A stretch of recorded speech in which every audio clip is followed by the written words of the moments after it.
সামাজিক যোগাযোগ মাধ্যম নিয়ে গত কিছুদিন ধরেই নানা পদক্ষেপ নেওয়া হচ্ছে যুক্তরাষ্ট্রে।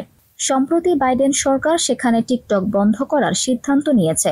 এরই মধ্যে ফ্লোরিডার গভর্নর জানিয়েছেন অপ্রাপ্তবয়স্করা যাতে সামাজিক যোগাযোগ মাধ্যম আর ব্যবহার করতে না পারে তা নিয়ে একটি আইনে তিনি সই করেছেন।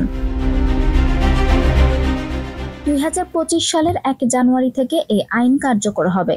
13 বছর না হলে কেউ সামাজিক যোগাযোগ মাধ্যমে ফেসবুক আইডি খুলতে পারবে না।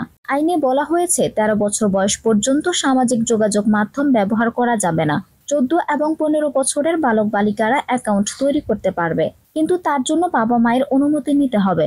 ফ্লোরিডার স্থানীয় সরকার জানিয়েছে সামাজিক যোগাযোগ মাধ্যমের এই যুগে এই আইন বাবা মাকে বাচ্চা বড় করতে সাহায্য করবে। বস্তুত অনেকদিন ধরেই ফ্লোরিডায় এই বিলটি নিয়ে বিতর্ক হচ্ছে। রাজ্যের স্পিকার পল রেনার চেয়েছিলেন 16 বছরের নিচে কোনো নাবালক সামাজিক যোগাযোগ মাধ্যম ব্যবহার করতে পারবে না।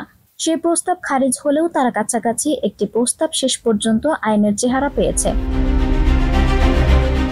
এদিন রেনার বলেছেন সামাজিক যোগাযোগ মাধ্যম ভরে আছে পেডোফিল এবং পাচারকারীতে। তারা সামাজিক যোগাযোগ মাধ্যমকে ব্যবহার করে নাবালকদের উত্তেজিত করে এবং অন্ধকার জগতের দিকে টেনে নিয়ে যায়। শুধু তাই নয়, তার মধ্যে সামাজিক যোগাযোগ মাধ্যম বাড়ন্ত শিশুদের মানসিক স্বাস্থ্যের ক্ষতি করে। এটা এক ধরনের নেশা তৈরি করে যা বাচ্চাদের সবচাইতে বেশি প্রভাবিত করে। এই বিলটি নিয়ে বিতর্কের সময় দুইটি বিষয় সামনে এসেছিল। একদিকে শিশু সুরক্ষা, অন্যদিকে বাকস্বাধীনতা। সামাজিক যোগাযোগ মাধ্যম ব্যবহারের অধিকার এভাবে ছিনিয়ে নেওয়া যায় কিনা তা নিয়ে অনেকে আশঙ্কা প্রকাশ করেছিলেন, কিন্তু শেষ পর্যন্ত বলা হয়েছে শিশুর মানসিক স্বাস্থ্য অনেক বেশি গুরুত্বপূর্ণ, তাই তাকেই সবার আগে গুরুত্ব দিতে হবে। আঞ্জুম হক আরবি, টাইম নিউজ ডেস্ক।